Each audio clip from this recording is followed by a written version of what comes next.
اعوذ باللہ من الشیطان الرجیم، بسم اللہ الرحمن الرحیم۔ اردو اسٹوریز وظائف حق کے ناظرین، السلام علیکم ورحمۃ اللہ وبرکاتہ۔ امید ہے کہ آپ سب خیر و عافیت سے ہوں گے اور اپنے گھروں میں خوش اور آباد زندگی گزار رہے ہوں گے۔ رمضان المبارک کا پہلا عشر رحمت کا ہے، لہٰذا اس عشر میں آپ جو بھی وظیفہ کریں یہ سوچ کر کریں کہ اللہ کی رحمت مجھ پر بارش کی طرح برس رہی ہے اور اس رحمت میں نہا رہی ہوں۔ جو وظیفہ کر رہی ہوں میرا رب کریم اس کو سن رہا ہے، اپنی شان کے مطابق اس وظیفے کی برکات سے نواز رہا ہے، میرے مسائل کو حل کر رہا ہے، میرے رزق میں، میری دولت میں، میری زندگی میں، میرے گھروں میں میری تمام مشکلات کو ختم کر رہا ہے۔ انشاءاللہ میرے کاروبار جو بند ہیں، بے روزگار ہیں، روزگار کی تلاش میں ہیں، تمام مسائل کو انشاءاللہ میرا اللہ پاک جلد حل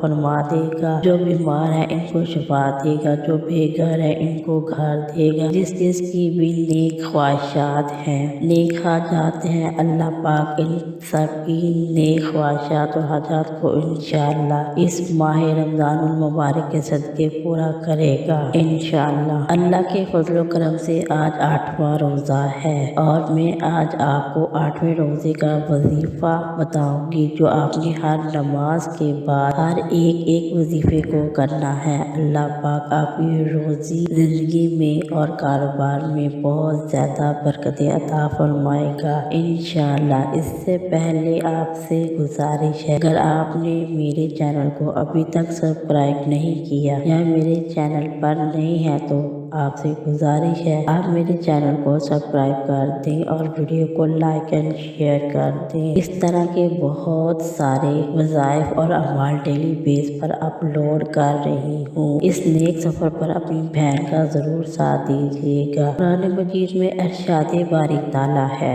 رمضان کا مہینہ ہے جس میں قرآن مجید نازل کیا گیا جو لوگوں کے لیے ہدایت اور رہنمائی ہے اور فیصلے کی روشن باتوں پر مشتمل ہے، تو تم میں جو کوئی یہ مہینہ پائے تو ضرور اس کے روزے رکھے، جو بیمار ہو یا سفر میں ہو وہ اتنے روزے اور دنوں میں رکھے۔ اللہ تم پر آسانی چاہتا ہے اور تم پر دشواری نہیں چاہتا، اور یہ آسانیاں اس لیے ہیں کہ تاکہ تم روزوں کی تعداد پوری کر لو اور تاکہ تم اس بات پر اللہ کی بڑائی بیان کرو کہ اس نے تمہیں ہدایت دی تاکہ تم شکر گزار بن جاؤ۔ رسول صلی اللہ علیہ وآلہ وسلم نے فرمایا، جس نے روزہ رکھ کر بھی بد زبانی اور جھوٹ نہ چھوڑا تو اللہ تعالیٰ کو اس کا کھانا پینا چھوڑ دینا کی کوئی ضرورت نہیں۔ نماز فجر کے بعد بسم اللہ الرحمن الرحیم، ولا حول ولا قوۃ الا باللہ العلی العظیم، یا حی یا قیوم یا قدیم یا دائم یا صمد یا ودود یا وتر یا ذوالجلال والاکرام۔ آپ نے اول آخر درود شفا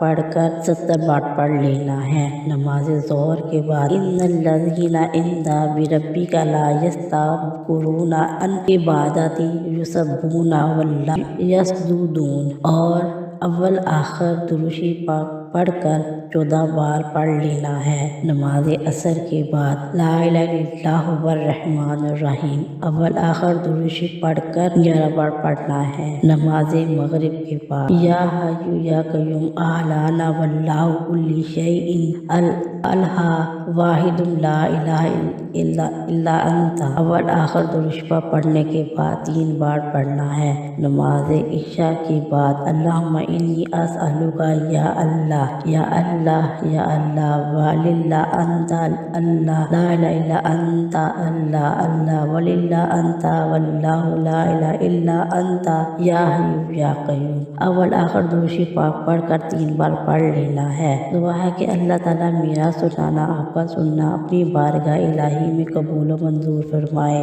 جو مانگا وہ بھی عطا فرمائے، جو نہیں مانگ سکے وہ بھی عطا فرمائے، آمین الہی آمین۔ اللہ تعالیٰ آپ کو ہنستا مسکراتا ہوا رکھے، خوش اور خرم آباد رکھے، جزاک اللہ خیر۔